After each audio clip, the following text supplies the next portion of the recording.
Well, this week will culminate with Vice President Kamala Harris formally accepting her party's nomination for president. But tonight, the stage will be turned over to her current boss. From above, the United Center in Chicago looms large for Democrats this week. This stage will mark a critical introduction for a still new nominee. Vice President Kamala Harris arrived in Chicago yesterday to prepare for what is essentially a coronation after already securing the Democratic nomination. President Biden, meantime, prepares for his own turn on the big stage tonight at a convention that he at one point hoped would mark his path to a second term before he dropped out of the race. How you feeling about your speech tomorrow, sir?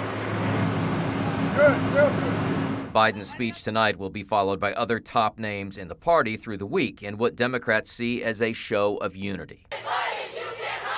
But outside the convention, there are already protests fueled by anger over the administration's support of Israel, and organizers promise a large contingent in the days ahead. We've got buses coming from Minnesota, we've got buses coming from New Mexico, we've got them from Indiana, from Michigan, from Wisconsin, from Ohio.